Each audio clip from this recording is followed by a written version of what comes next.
chers collègues députés, chers invités, Monsieur le ministre, je me rappelle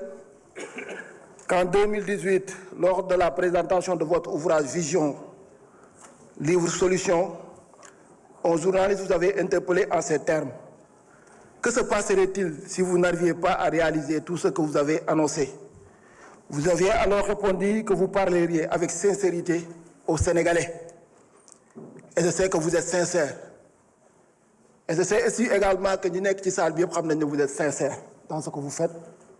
ak li ngay wax yëpp. 8 ans plus tard, force est de constater que vous êtes demeuré constant et cohérent dans le respect des lois, dans votre démarche, dans le respect des lois et règlements du pays et dans l'exercice du pouvoir.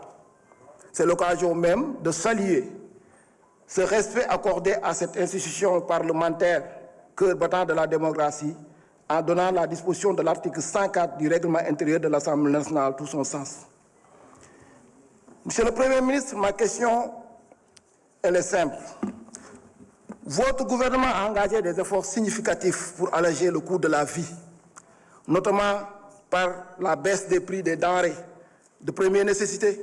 du carburant, de l'électricité. Et pourtant, une partie de nos concitoyens affirment ne pas ressentir concrètement ces mesures dans leur quotidien, en raison notamment des pratiques de certains acteurs économiques qui ne répercuteraient pas ces baisses. Maintenant, je demandais quelles mesures de contrôle, de régulation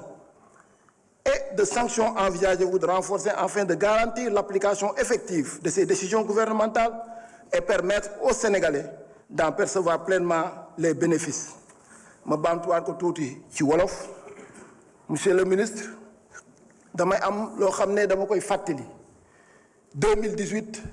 daanaka Sénégalais yi bëri ci lañ nekk en contact ak yow nga doon présenter benn livre solution am journaliste bu am lu mu yëkkati woon mu laaj la ko mu ne ma li nga diggee ak li nga wax ci livre bi bari na waaye léegi nag boo demee ba yooyu mu xaw a tëgg témbe vu la situation du pays da nga ko waxoon ne man dinaa jàkkaarloo ak Sénégalais yi ma wax ak ñoom sincèrement ci li nga xam ne moo mun a nekk te gis nañ ne exercice boobu moom nga nekk di def 4 fois nga ñëw fii à l'Assemblée nationale pour wax ak Sénégalais yi ci situation pays bi. loolu Sénégalais yi xam nañ ko ñi fi toog xam nañ ko xam nañ ne yow vous êtes une personne très sincère li nga wax nga gëm li nga gëm moom ngay def te loolu 8 ans la ci ginnaaw si ñun ba tax na ñun ñu ngi rafetlu bu baax li nga xam ne yaa ngi koy yëkkati fii ci biir assemblée nationale bi delloo nga ko cëslaay gi mu amoon ci nga xam ne démocratie bi ñuy woote ci Sénégal yaa ngi koy jaaree ci respect de ses lois et de son règlement intérieur ba nga xam ne l'article 104 tey jii ku seetlu da xam ne taxawaay bu mu war a wan am na ko. léegi nag ñun dañu am lu ñu seetlu mooy def ngeen effort yu bari wax dëgg yàlla ci dund gi ci courant bi ci carburant bi ba Sénégalais yi bëri ne ñoom gis nañ ne wàññi bi musuñ ko seetlu depuis 1960 mais dafa am ñun bu ñu wàccee ci terrain bi daf na am lu ñu wax ne ñun day wax dëgg yàlla dañoo yëguñu ko nu ñu ko war a yëgee dafa mel ni daal dañ koy jiiñ ñi nga xam ne ñoom ñoo nekk commerçant yi wala ñi nga xam ne ñoom ñoo nekk ci boutique yi ñoo doon laaj effectivement yéen yan taxawaay ngeen ci am yan mesure ngeen ciy jël pour que vraiment sénégalais yi mun a yëg li nga xam ne yéen a ngi koy jël comme mesure pour fexe ba ñoom ñu jàpp mu am jàppandal vraiment ci seen dund ci wàllu lekk ak naan ci courant